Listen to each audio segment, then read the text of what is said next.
What If It's Cool, the show where we talk about anything and everything that is cool in the world today. I am the unmasked Daniel Porco, and on this episode, I have a sit-down interview with APW star Valido. We talk from his humble upbringings to donning the mask to the origin of his name, but also how resilient and cool this young man is. So sit back, relax, and enjoy the show. Valido, and I've got to admit I'm a fan, and so is my little man as well. He loves you. We firstly wanted to find out how long did you start in the business? What got me into the business was the first ever match I watched, or I remember watching as a fan, was WrestleMania 21 or 22, when it was Eddie Guerrero versus Rey Mysterio, and they were the tag champions, but they opened Mania wrestling each other. I can't even remember which WrestleMania it is. I think it was either 21 or 22. No, 22 is when Ray won the world title, so it would have been 21, I think. Yes, just before they started their feud again. Yeah, that was great. It was absolutely a great match. But how did you break into the industry? I went to my first local show at 15 years old, and that was a PCW show at Rowville, at the hall at Rowville. I spoke to Tricky, and he's like, "Oh, when you're 16, apply at the PCW Academy, come down," and that's where it started. I had to wait a few long months. And I didn't even get to start when I was 16. I think I started a month or two after that. Oh, okay. So you have to. There is a minimum age to be when you want to start wrestling. So it's 16 up. You're saying some places, I believe I think all places in Australia, it's at least 16. Some schools might run like junior training camps for those younger, but they won't actually do any physical wrestling. It's more like training, like exercises, like a boot camp. Okay. Where they'll learn how to run the ropes, etc. Okay. What were some of the first couple of things that you struggled with when you were in your training? The strength-based stuff. I've always struggled to lift people up. Mm-hmm. Confidence, because what we do, it is scary.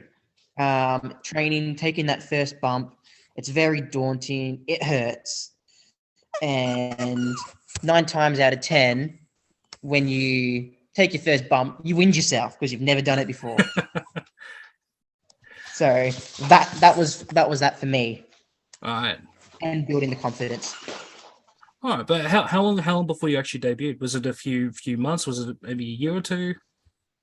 For me, my first match was 6 months into my career, 6 months into training. It was a Destiny Battle Royal, where I wrestled under the name of Slugger. I remember I was at that match, and I was like, "Oh my god, they're going to kill this kid." No offense, it's just like the way you looked and everything at the time. It's obviously you look a lot different now, but at the time, it's like I was more scared for you, thinking, "Oh my god," because you had I can't remember how many bigger blokes out there, but there were so many in the ring with you, and I'm like, "This kid's going to die." Yes. So it was 6 months of training. Then it was in the Destiny Battle Royal. And then I believe I trained another 1 or 2 months before I got my first singles match. And that was against a guy named Anthony Dangerfield. Ah, right. How did that match go? Did you get hurt at all, or did you just went, "Okay, I'm going to go with the flow," and you did really well? First match in, and I got hit by a 2x4. Oh no! I forgot that was what he brought to the ring.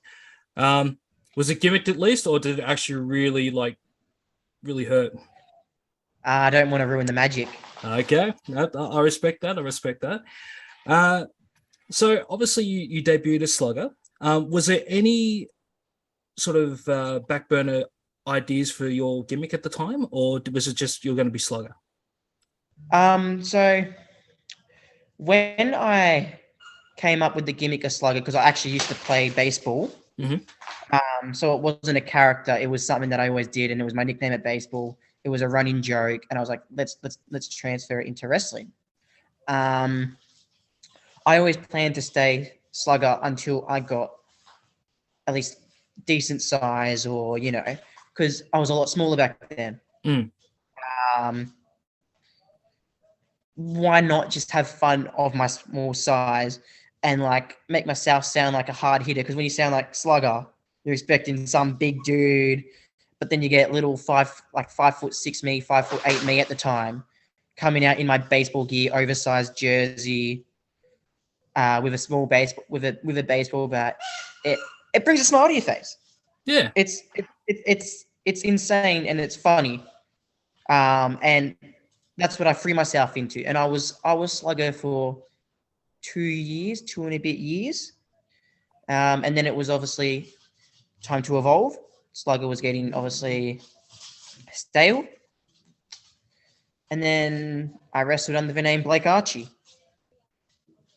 Okay, so I think I may have missed that time when you were Blake Archie. How did that come about? So Slugger was getting stale. I was getting nowhere. Tricky sat me down. He goes, look, we're going to go somewhere else. We're going to evolve from Slugger. Where can we go from there? From here? And when you've wrestled under a name like Slugger, coming up with a realistic name, is so hard. It's just easy to have one name.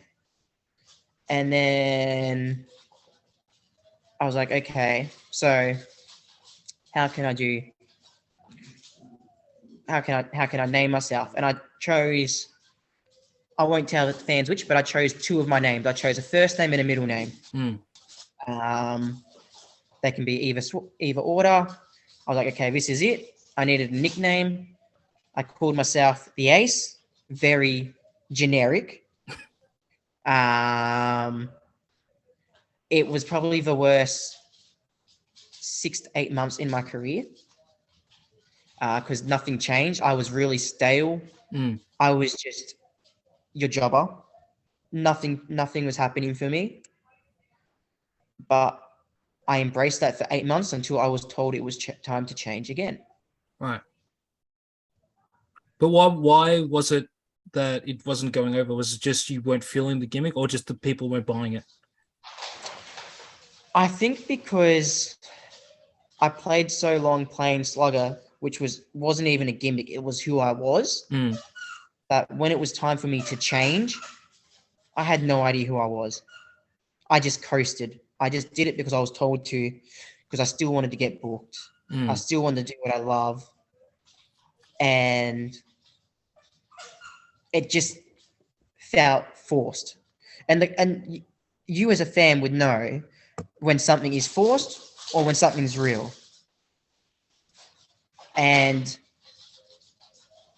Slugger was real to the crowd because that's who I was. You can see now that Valido is real because it's who I am. Yeah. But Blake Archie, you could tell, was a fraud.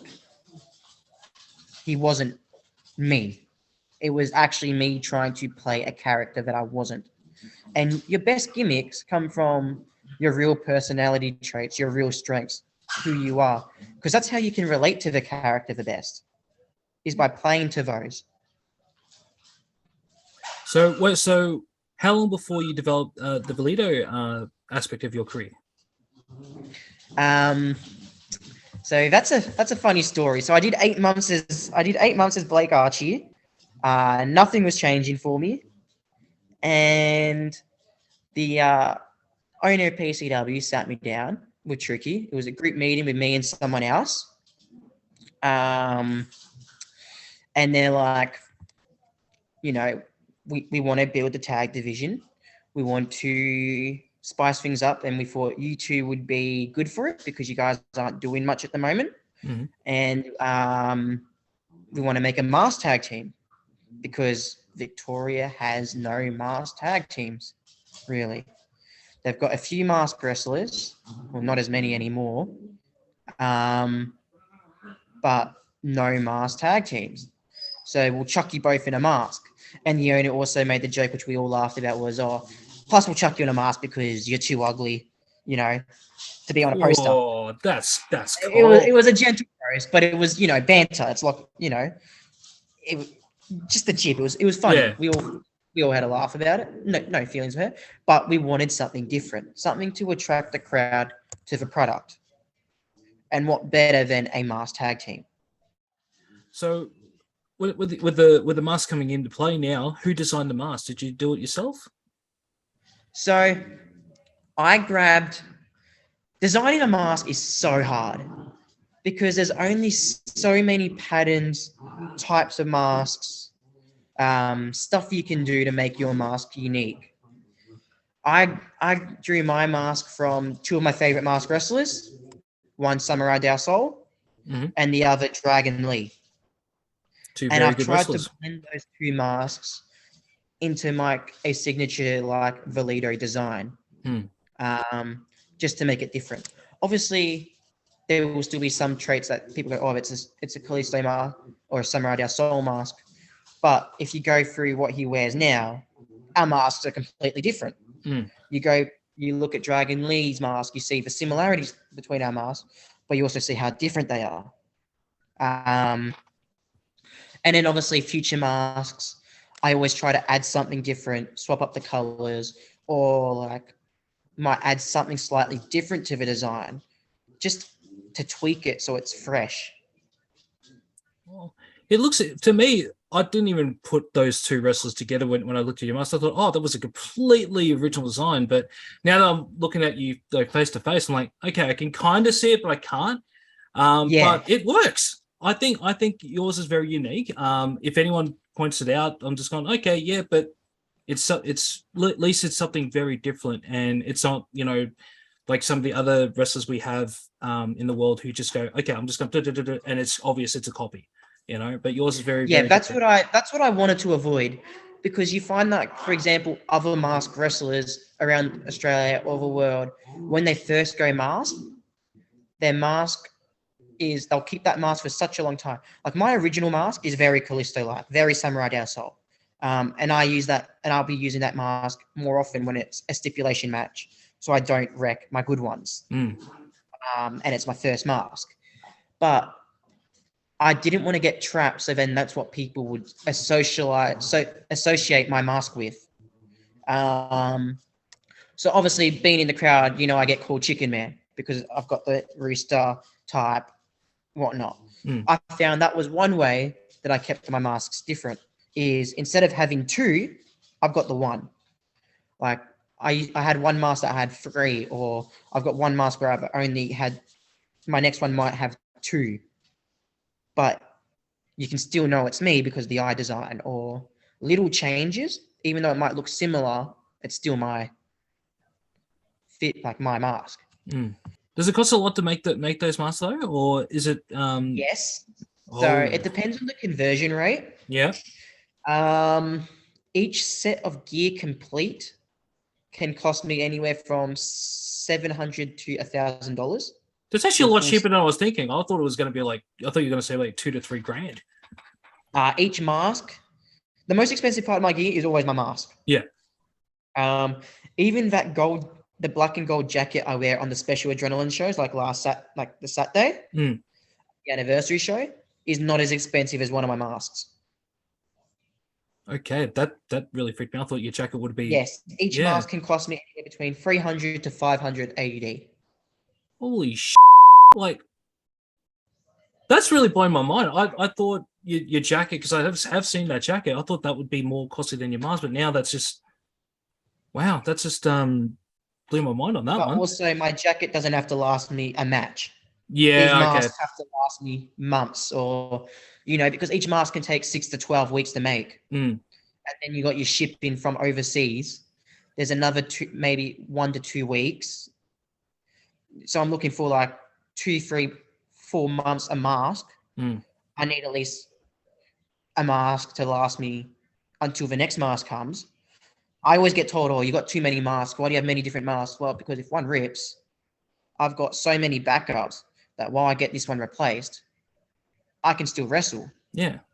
If I don't have a mask, I can't wrestle. Well, you can always put face paint or something, Always face paint, but it's not the same. Exactly. Valido's not Valido without his mask. It's like I may as well just call myself something different. and just wrestle on the vat for the next few months. But then my tattoos give me away. I lose the illusion of Valido. Well, speaking of Valido, where did the name come from? So when we sat down for names, I went onto Google Translate and I was looking up stuff I wanted to be. And I've spent all my life overlooked or like pushed aside or told you don't matter, you're not going to amount. And being told all of that or having all that happen to me, you want to be validated. You want to feel valid. So originally, Valido's full name was Des Valido, which translates to underdog in Spanish. And then I shortened it to Valido, which translates to valid. And so my name is valid. It's no matter what. If you're chanting my name, you're calling me valid, whether you like it or not, because that's my name. I'm valid. I won't be pushed aside anymore. I will be remembered. I will be validated. So Valido. It's a beautiful name. Now that I know the history behind it. But in saying that, you went from PCW to Adrenalin Pro Wrestling. What prompted you to move from one company to another? So that was a tough time for me. I have a lot of respect for PCW. I love their product, what they do. I was in a match and I accidentally injured the Slam champion at the time, Andy Walker. Oh. It's one of those freak accidents that happened. I hit a move and I hit a seated senton and we had a miscommunication and I fell back and landed on Andy's face. I busted his nose and fractured his orbital socket. Oh, gosh. Total freak accident. I felt terrible about it. It was just one of those 1 in 100 freak accidents. Some people backstage didn't see it as an accident or they labeled me as dangerous. Mind you, this is the same injury that Ray caused The Undertaker. The Undertaker, and no one called Rey Mysterio dangerous. It was just one of those things that happened. And it started affecting my bookings. I wasn't getting booked. I was removed off shows. I had a bit of a disagreement with the person I was meant to tag with, where a rumor got back to me. I don't know if it was true or not, but it kind of hurt my feelings where I was told that he said he didn't want to tag with me because I was only going to hold him back. And so I took the weeks off the shows. I stopped training. I lost all interest in wrestling. And so I decided, I messaged PCW. I said, look, I appreciate everything you've done for me, but I've got to take a step back from here. I won't be coming back for a while. I don't know if I will come back. You've also got to remember I was younger at the time. I was a bit more immature emotionally. So all that stuff hurt me. And that's nothing against the guys there. They're all great dudes. Nothing but respect. And so I took the time off wrestling. It was a few months. And a mate messaged me. And he goes, hey, man. He goes, do you want to get back into wrestling? He goes, I know someone that can get you back into wrestling. I was like, okay. Yeah, I wouldn't mind it. I want to jump back in. He's like, yeah, we've got a show at the Mechanics Institute. It was APW presents Never in Your Wildest Dreams. No, it wasn't Never in Your Wildest. I think it was the 2-year anniversary. 2-year anniversary. Okay. Because the main event was Richie versus Zane Zodiac versus Michael Weaver in a ladder match for the Gladiator Championship. So I was like, okay, I'll come down and watch. And they're like, yo, you got to speak to, if you want to, speak to the owner after the show, I'll put you in contact with Crash. And I was like, okay. So I went down to the show with my little brother. I was like, watch the first match. There was a dark match. It was I don't think it was a dark match, but it was a match. It was Mike Chaos versus International Talent. And it blew me away. Like, it was like, because I didn't know wrestling existed outside of PCW and MCW. So to see a company closer to me as well, I really enjoyed the show. I hung around afterwards. I met Crash and Lexi for the first time.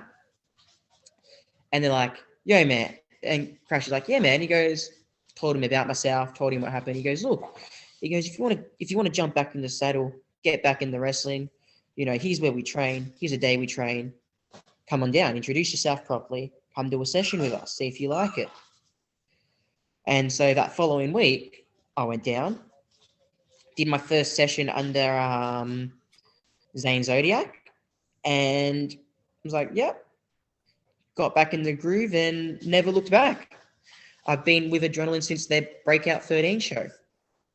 Wow. I'm just absolutely inspired by what you just said there. Like, I think that's amazing that you've come back. Because I know I've never been in the professional wrestling industry, but I've been in a lot of industries where, stuff has happened to me like what's happened to you, where someone spread rumors and stuff. And I ended up leaving the industry. Like, I used to be a carpenter, and something happened to me. I'm not going to go into it because it's it's all about you, not me. But I left it just because of a rumor. So if that's how resilient you are, man. God bless you for it, because you were fantastic for doing that.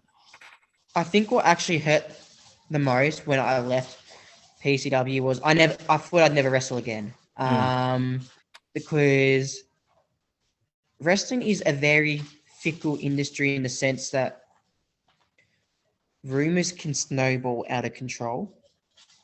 And if, for example, one company says workers think you're dangerous, it gets back to other companies, then it moves on to other companies, and you're never going to get booked nowhere because no one wants to work with someone that's labeled dangerous. So I was like extremely grateful that APW had like a very open mind and welcomed me into the family. They're a good company to have done that for you, and I'm just happy that you're back. Is actually one of the reasons why I wanted to go to Adrenalin Pro Wrestling was actually because I was a fan of you as Slugger, and when I found out you were wrestling again, I was like, okay, I'm gonna have to check this out and see what's he up to. And the first match I go to, you jump off the roof onto somebody else. I can't remember who you were versing, but it was sometime last year, and I just went, this kid has evolved, and I was like, yeah, I've become even more of a fan since that time. But one thing I need to ask, because I've had masks in the past, how do you wrestle with that thing? Because I remember I was just mucking around with the mask for about 2 minutes, and I was puffed. Like, I can't imagine how you feel after wrestling without a thing on. It's definitely good for my cardio. After every match, I am exhausted. But also, to wrestle under a mask, I feel like you have to have a lot of faith in not only your abilities, in yourself, but you got to have a lot of trust in your opponent. In the sense that I can't see. My peripherals, non-existent. And to have faith that whoever I'm in the ring with has your life in their hands and vice versa takes a lot of trust. Like, you don't have to like the wrestler you're wrestling. You don't, but your personal life and your opinions can't reflect in the ring. Because at the end of the day, you both have families. You we might both have other jobs, or other interests we're pursuing outside of wrestling. That, unlike the UFC, where it's like kill or be killed, we are an art. We want to hurt each other, of course, because we want to win. And to do that, we've got to hurt each other. But it's not like kill or be killed. It's not like, oh, I'm going to break your neck for the sake of breaking your neck, or, you got to have trust in each other. And that's why I love it. It's my biggest challenge, but it also, I feel like when I wrestle someone who's also wearing a mask, there's a huge responsibility because you don't know what they're limited by. For example, those that have the mesh in their eyes, their vision is worse than mine. So they've got to have a lot of trust in you to keep them safe, but a lot of trust in their own abilities to be able to respond, or, So it's a challenge. And when I see people come in and they say, oh, I want to be a masked wrestler, I don't say don't do it to discourage them. I say, think about your choice before you actually are certain. Because I didn't have the choice. I was told I was going to unmasked or I wouldn't be booked. It was the only way I was going to get booked if I went masked. So I had to learn how to deal with the mask. I had no trainings. I was just thrown straight into it. But if you want to be a masked wrestler, get a mask, practice at training, ask advice, and start learning your weaknesses before you're in your first match. Because when you're in your first match with a mask and you're not used to it, it's a real challenge. It's an uphill battle. I think it's really cool that through all this, especially that you said you had no choice to wrestle the mask, the fact that you're, killing it every time I see you, that is incredibly cool and just shows how resilient you really are. And you should be very, very proud of yourself, mate. Like, it's actually now where people ask me, would you go unmasked? It's like, I've turned such a negative into a positive that it's like, well, I've invested so many years into Valido now, so much money into my mask, so much hard work, where it's like, no, I don't. And if I do choose to go unmasked, I want to still keep Valido with me in some way, whether I wear the mask to the ring and take it off when I wrestle, or I wear it in promos, or I wear some matches. If it's a big match, it's Valido because I want to be validated, or it's whoever I wrestle under. I never want to get rid of the mask. I still want it associated with me, no matter how Valido evolves, whether it's 5 or 10 years or 2 years or whatever. Valido will always be a part of my gimmick somehow in the future now, because of how I've built it. Yeah, well, I'm just amazed. You've really inspired me to keep going. Just with your story there, and my hats off to you, my friend. Really. So we're nearly out of time, but I just want to ask, what is the best advice you've been given, and who gave it to you? The best advice is, it's better to seek forgiveness than permission, especially when playing in a match, or and I still do it sometimes, but don't wrestle for the boys out the back. Because the boys out the back are sometimes, we're all in, wrestling it's a teamwork sport, but it's also very selfish in the sense we all want to hold championships, or we all want to be on the poster. We all want the main event spot. And some people will tell you what you want to hear. Some will tell you what you don't want to hear. And others will tell you what they want you to hear. For example, someone might say, oh, doing this was really cool, and the crowd will want to see it, but you'll do it and the crowd don't want it. Always do what the crowd want.